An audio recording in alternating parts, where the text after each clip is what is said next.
요즘 아침에 눈이 자주 붓고 손가락이 뻑뻑하거나 발목에 양말 자국이 깊게 남는다면 그냥 넘기지 마셔야 합니다.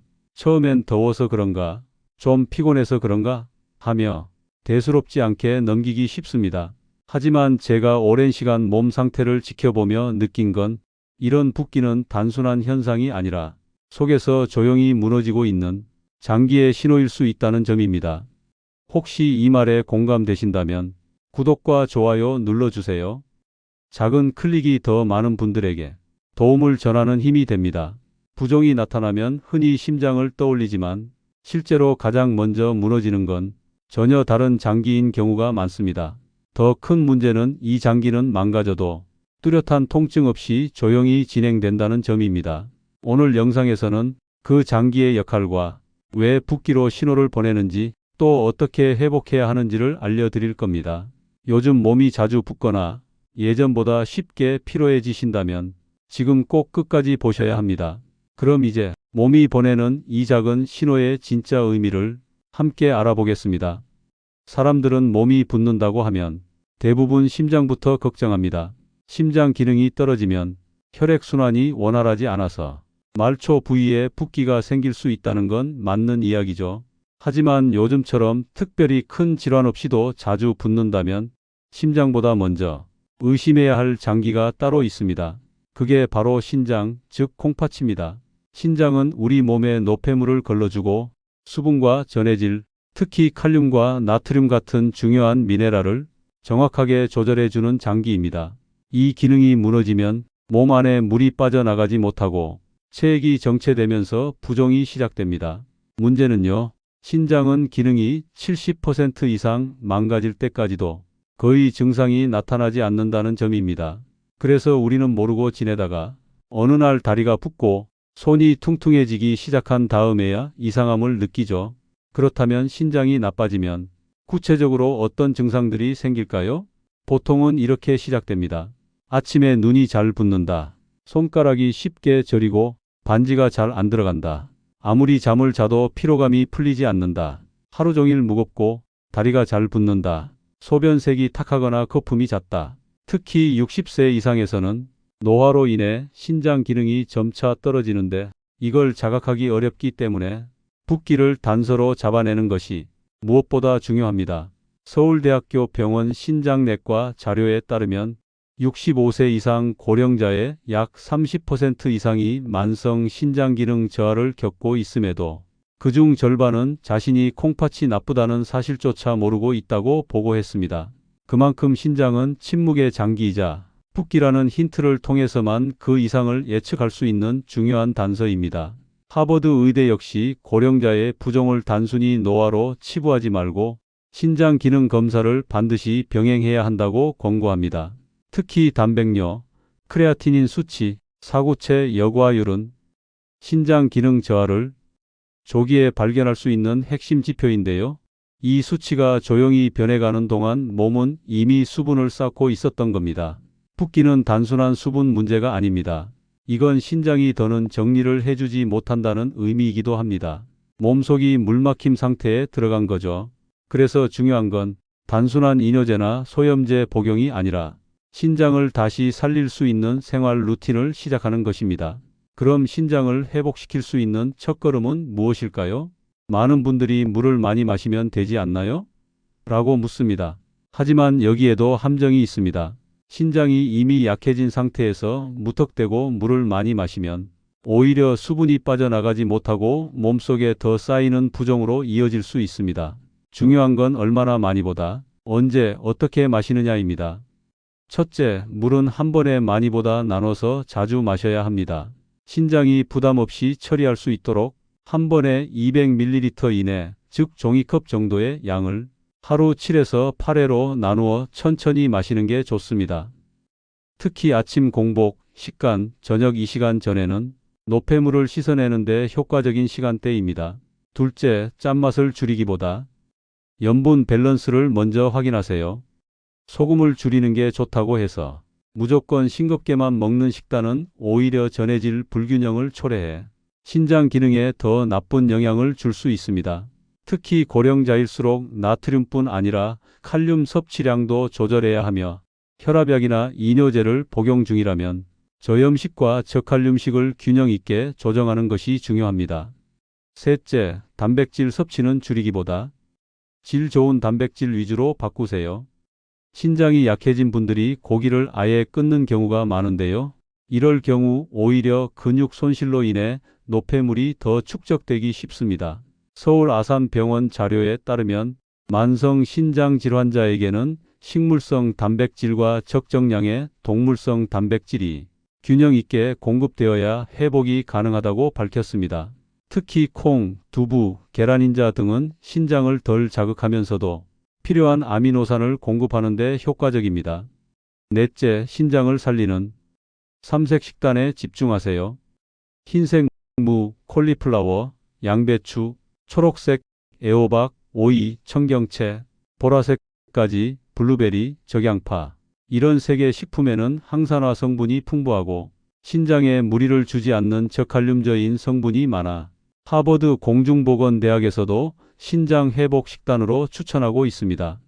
다섯째, 커피, 술, 인스턴트 국물은 반드시 피하십시오. 카페인과 알코올은 신장을 자극하고 체내 수분을 빼앗는 이뇨작용을 지나치게 유발합니다. 또한 고염분, 곡물과 가공식품 속 인산염은 신장을 망가뜨리는 숨은 독소로 작용하죠. 이렇게 보시면 아시겠지만 신장 회복을 위해서 뭐 하나만 바꾸는 건 부족합니다. 하지만 하루 3끼 식단과 물 마시는 습관만 바꾸어도 신장의 부담은 절반 이상 줄어들 수 있습니다. 자, 그럼 이런 습관이 실제 사람들의 몸에 어떤 변화를 가져왔는지 실제 환자 2분의 사례를 통해 보여드리겠습니다. 지금까지 들으신 내용을 머리로는 이해하셨더라도 정말 이걸 실천하면 몸이 바뀌나요? 하고 마음속으로 반신반의하셨을 겁니다. 그래서 저는 이 자리에서 실제로 신장 기능이 저하되었던 2분의 이야기를 소개해 드리려 합니다. 이 이야기를 들으면 그저 이론이 아니라 살아있는 변화라는 걸 느끼실 수 있을 겁니다. 먼저 첫 번째 사례는 72세의 박순자 어르신입니다.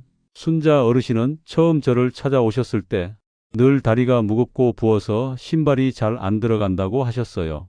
게다가 아침에 일어나면 손이 퉁퉁 붓고 밤에 자주 깨는 일이 반복되어 피로가 전혀 회복되지 않았습니다. 처음엔 심장을 의심했지만 검사 결과 의외로 심장은 멀쩡했고 신장 기능 수치가 조용히 떨어지고 있었던 것이 문제였죠. 그때부터 순자 어르신은 제가 알려드린 대로 하루 물 섭취를 150ml씩 7회로 나눠 마시고 국물 없는 식단과 채소 위주 식사로 바꾸셨습니다. 계란 흰자, 두부 반모, 흰쌀밥 대신 보리밥과 무조림, 애호박 나물로 소박하지만 신장 친화 식단을 꾸준히 이어가셨습니다. 3개월 뒤 놀라운 변화가 찾아왔습니다. 아침 부기가 사라지고 밤잠을 푹 주무신다는 말을 하셨죠. 피로감도 눈에 띄게 줄어 그동안 중단하셨던 동네 걷기 모임에도 다시 나가시게 되었습니다. 무엇보다 검사에서 사구체 역과율 수치가 정상에 가까운 수준으로 회복되었다는 결과가 나왔습니다. 두 번째 사례는 68세의 이종구 어르신입니다. 종구 어르신은 만성 피로 때문에 몇 년째 고생하시던 분이었어요. 붓기보다는 왜 이렇게 하루 종일 무겁고 지치지라는 증상으로 시작되었죠. 처음엔 단순히 연령 탓이라 생각하셨지만 검사해보니 신장 기능이 이미 경계선까지 내려와 있었습니다.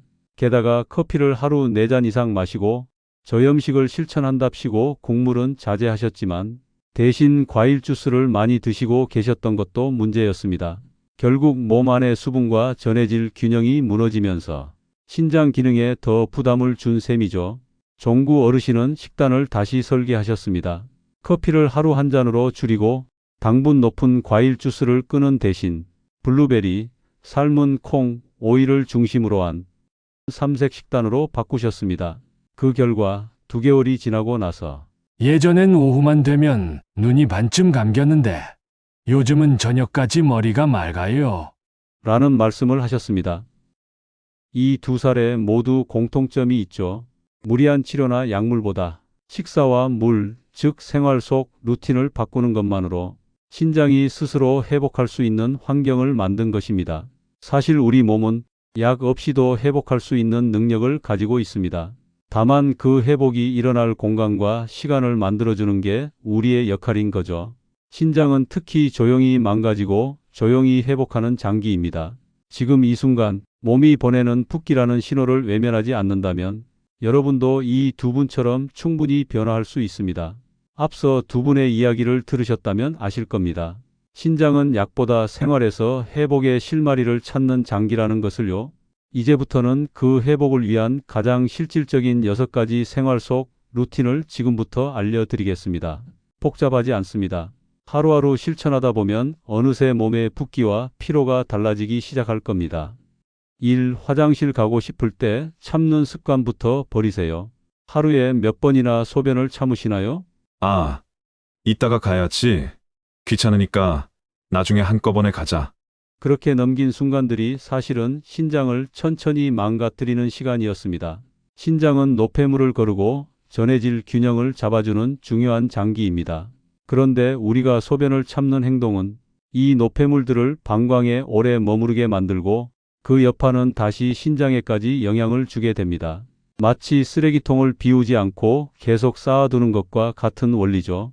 특히 고령자의 경우 신장의 역과 능력이 점점 줄어들기 때문에 소변 배출 주기를 자꾸 미루면 요로 감염, 방광염, 심하면 신우신염으로까지 번질 수 있습니다. 문제는 이게 열감 없이도 생기는 조용한 염증이라는 점입니다. 몸이 붓고 속이 답답하고 이유 없이 피곤해지는 증상이 계속된다면 단순히 나이 탓만 할 게 아닙니다. 작은 습관 하나 소변을 참고 있진 않았는지 돌아보셔야 합니다. 그러니 오늘부터는 꼭 기억해 주세요. 소변은 감각이 올 때 바로 배출하는 것이 건강한 루틴입니다. 단 한두 시간 참는 것 같아도 그게 반복되면 신장 입장에선 매일 과부하를 겪는 셈입니다. 귀찮더라도 불편하더라도 몸이 보내는 그 가벼운 신호에 바로 반응하는 게 신장을 지키는 첫 번째 습관입니다. 이 하루 10분 햇볕을 받으면 신장이 살아납니다. 햇빛이 신장에 뭔 상관이야? 많은 분들이 이렇게 생각하시죠. 하지만 신장은 단순한 배설기관이 아닙니다. 신장은 비타민 D를 활성화시키는 내분비 기관이기도 합니다. 비타민 D는 우리 뼈 건강뿐 아니라 면역 기능, 심혈관 건강, 그리고 염증 조절에도 깊이 관여합니다. 그런데 이 비타민 D가 어디서 활성화되느냐? 바로 신장과 간입니다. 특히 고령자일수록 야외 활동이 줄고 햇빛을 거의 받지 않는 생활을 하게 되면서 비타민 D가 부족해지고 결국 신장의 대사 기능도 위축됩니다.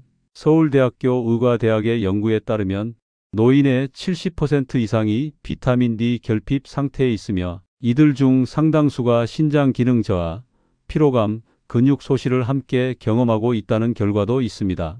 그래서 저는 항상 이런 말씀을 드립니다. 햇볕은 최고의 무약 치료입니다.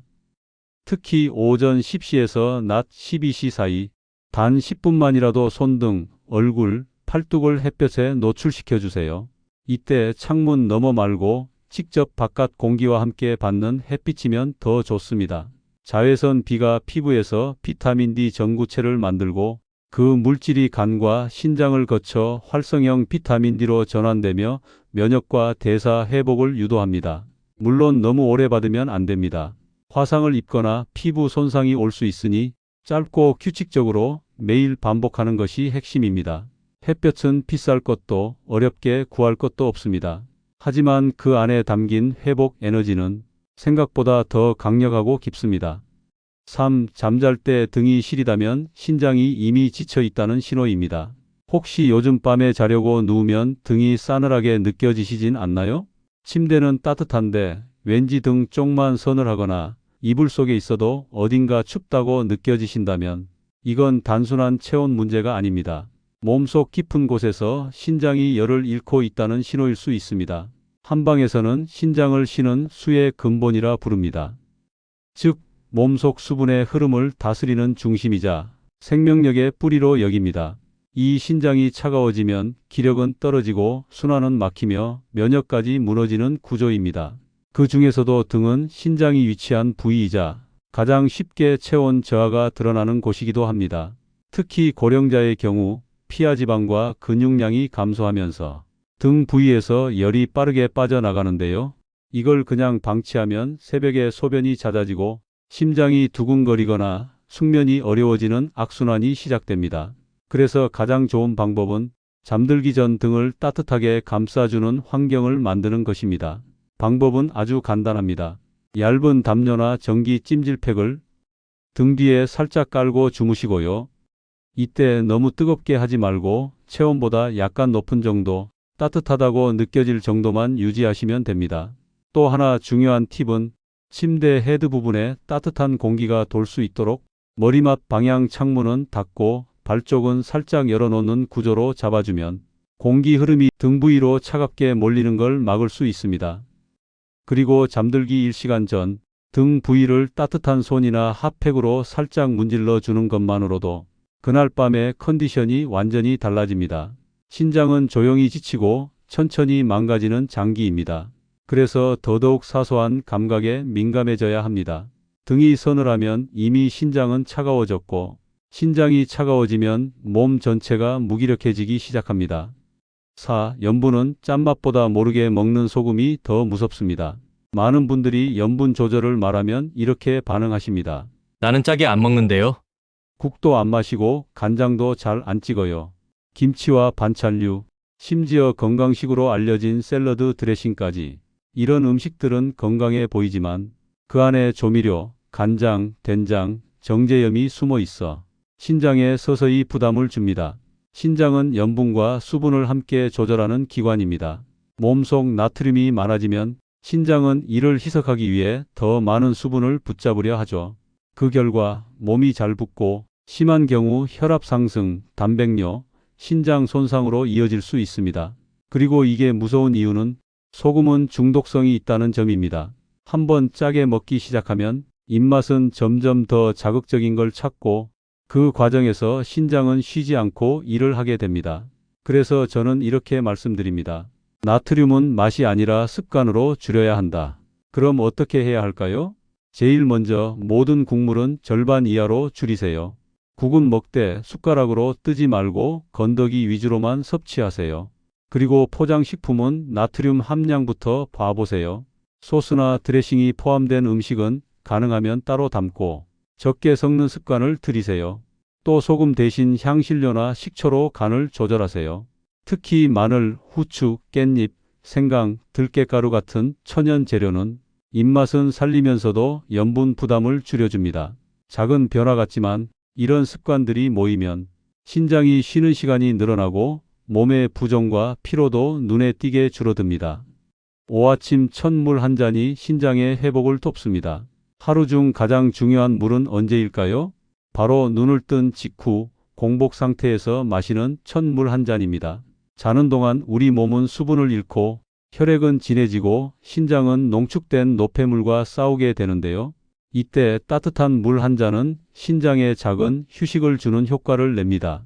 특히 차가운 물은 피하시고 체온에 가까운 미지근한 물을 천천히 마셔주세요. 이 한 잔이 순환을 부드럽게 열어주고 부종과 피로를 줄여줍니다. 약이 아닙니다. 습관이 곧 치료입니다. 6. 저녁 8시 이후 먹는 음식은 신장을 무너뜨립니다. 많은 분들이 저녁 늦게 간식이나 야식을 드시곤 합니다. 하지만 이건 신장에 야근을 시키는 것과 같습니다. 신장은 원래 밤 10시부터 새벽 2시 사이에 몸속 노폐물을 걸러내고 회복하는 시간을 가집니다. 그런데 이때 음식을 계속 넣으면 신장은 쉬지 못하고 계속 배출 작업에 시달리게 됩니다. 특히 짜고 기름진 음식, 야식, 술은 그 자체만으로도 신장에 이중 부담을 줍니다. 그래서 늦은 시간 식사는 몸은 쉬고 싶은데 장기들은 일하는 상황을 만들어 결국 신장뿐 아니라 간, 심장, 췌장까지 무너지게 합니다. 되도록 저녁 식사는 7시 이전, 늦어도 8시 이후에는 물 외에는 아무것도 먹지 않는 습관. 이것이야말로 신장이 숨을 쉴 수 있는 유일한 시간표입니다. 지금까지 우리가 살펴본 것은 단순히 붓기를 줄이는 요령이 아닙니다. 사실상 그것은 신장을 다시 일으켜 세우는 생활 루틴의 시작이었고 붓는 몸 뒤에 감춰진 조용한 위험에 맞서는 준비였습니다. 이제 마지막으로 그 위험을 놓치지 않기 위해 일상 속에서 반드시 경계해야 할 생활 속 실수를 알려드리겠습니다. 붓는 건 피곤해서 그렇다고며 넘어가는 습관. 붓기를 단순히 피로나 나이 탓으로 넘기는 분들이 많습니다. 하지만 이는 신장 질환 초기 환자의 70% 이상이 보이는 가장 흔한 착각입니다. 서울 아산병원 연구 자료에 따르면 붓기를 방치한 60대 이상 환자의 48%가 1년 내 단백뇨, 고혈압, 심부전 증세로 진행됐다고 나옵니다. 붓는 건 건강의 경고음입니다. 무심코 넘긴 작은 증상이 나중에는 돌이킬 수 없는 신장 질환으로 바뀌는 경우가 많습니다. 조금이라도 이상하다면 병원을 찾고 생활 루틴을 점검하는 것이 우선입니다. 물 많이 마시기를 오해하고 무조건 과하게 마시는 것. 물은 중요하지만 그렇다고 하루 3에서 4리터씩 마시는 것이 누구에게나 좋은 건 아닙니다.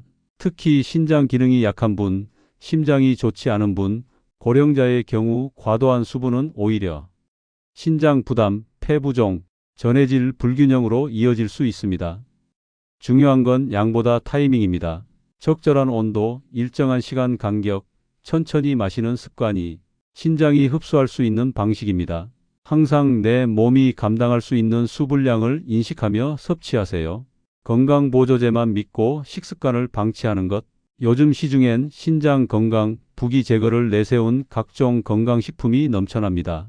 하지만 하버드 의과대 연구팀이 2023년 발표한 논문에 따르면 건강기능식품 복용만으로 신장 회복을 기대하는 건 운동 없이 다이어트 약만 먹는 것과 같다고 경고합니다.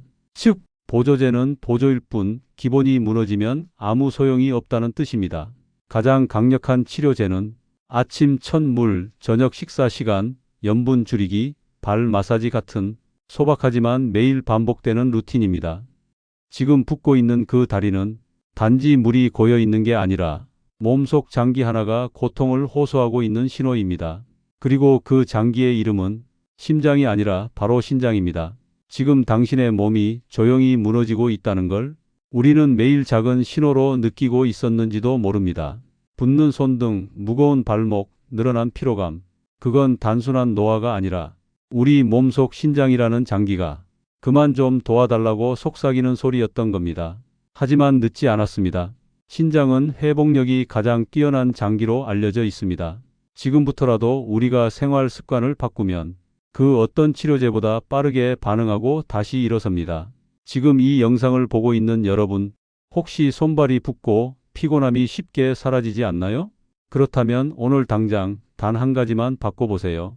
아침 첫 물 한 잔부터 저녁 간식 하나 줄이는 것부터 시작해도 좋습니다. 건강은 어느 날 갑자기 찾아오지 않습니다. 하지만 위기는 느릿하게 다가옵니다. 그리고 붓기라는 그 느린 신호는 지금이 바로 바꿀 수 있는 마지막 기회일 수도 있습니다. 이 영상이 도움이 되셨다면 좋아요 한번, 댓글 한 줄이 앞으로의 영상 제작에 큰 힘이 됩니다. 혹시 주변에 자꾸 붓고 피곤해하는 가족이나 친구가 있다면 이 영상을 꼭 공유해 주세요. 그 작은 나눔이 한 사람의 건강을 지킬 수 있습니다. 마지막으로 기억하세요. 신장은 말이 없습니다.